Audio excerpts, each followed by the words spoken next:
another quick story. When I was in the green room one time with Trent Lott, Senator Lott, Senator Lott looks over across the room at me and says, Colonel Shaffer, could I give you a couple pieces of advice? Senator, go right ahead.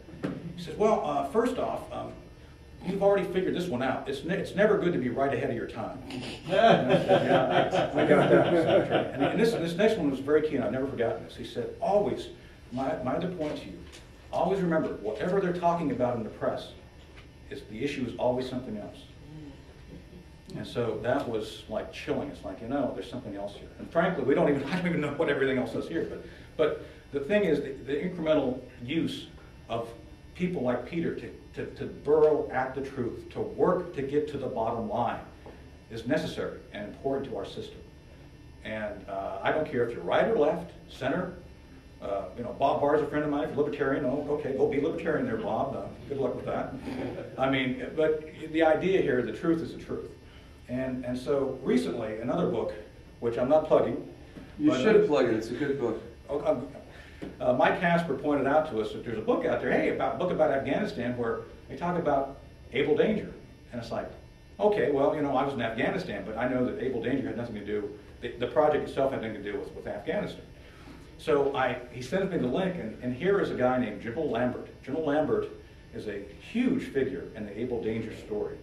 General Lambert, by his own admission, and this is documentable, was the J3, the senior operations officer under General Schoonmaker and Special Operations Command. The J3 runs everything. He's the man.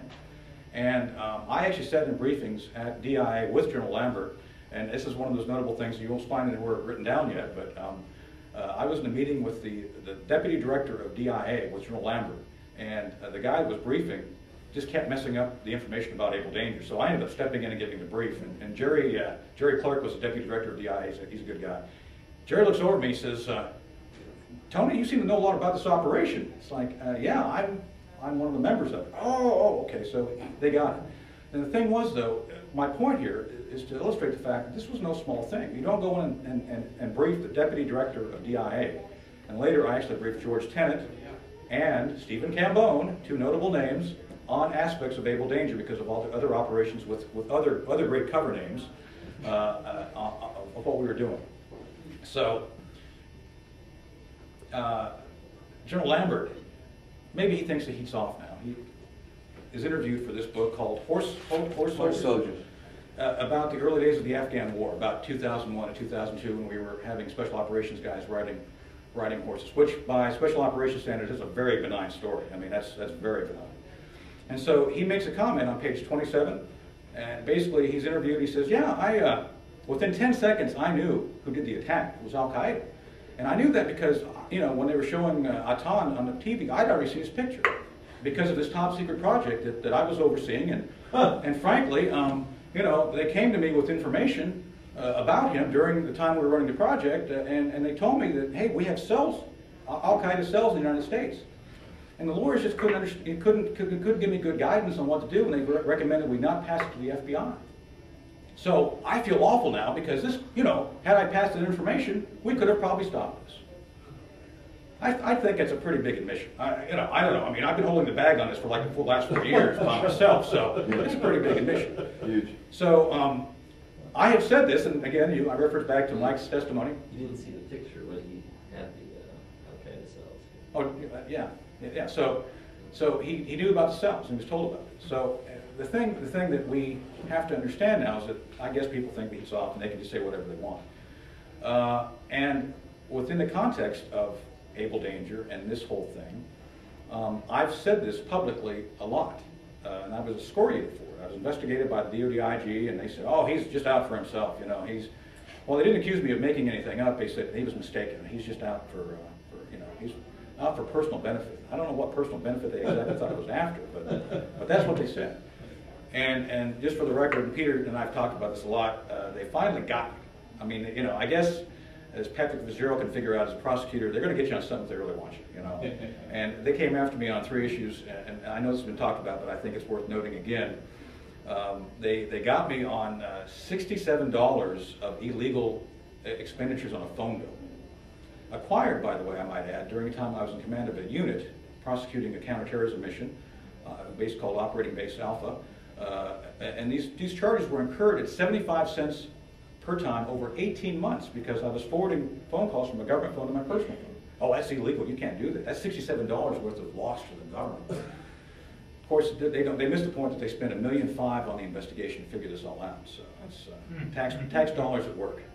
And then the second issue was I went to beautiful New Jersey. New Jersey again is in the story, to go to school so I could be promoted to lieutenant colonel. I had to do it or else I would be promoted. And filed a voucher for the mileage. Oh, you went no expense to the government. I did. I went on my own dime because I knew if I didn't attend the school, I'd not get promoted. And they said, oh, well, you shouldn't claim mileage. Why not? Well, you said, it's free. It's like, no, it doesn't work like that. I was going to a military school. And it went through 3 levels of review when I submitted it. So it wasn't like I was trying to get over it. The amount, $180. And lastly, I got an undue award of the Defense Meritorious Service Medal. And this was a medal that was put in for me. I wrote it, put into the system for able danger, for work on able danger.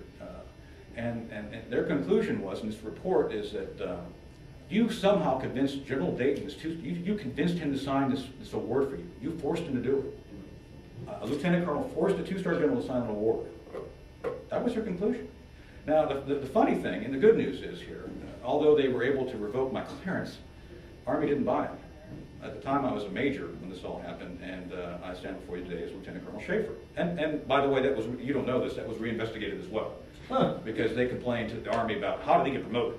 It's like, well, because it was legal. And so it's not been a pleasant journey, but one which has been very enlightening.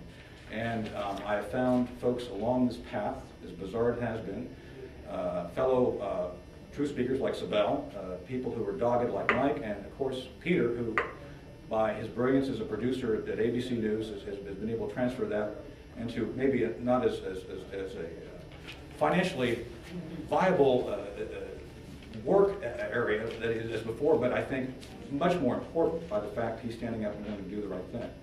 So that's my conclusion here today. So, this is not over yet, and the simple fact that people like Patrick Fitzgerald, who may not like the truth, may not be fans of it, don't have the right to change it.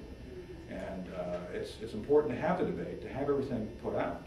And so congratulations on what you're doing. I wish you the very best, and I hope we move this forward. Thank you.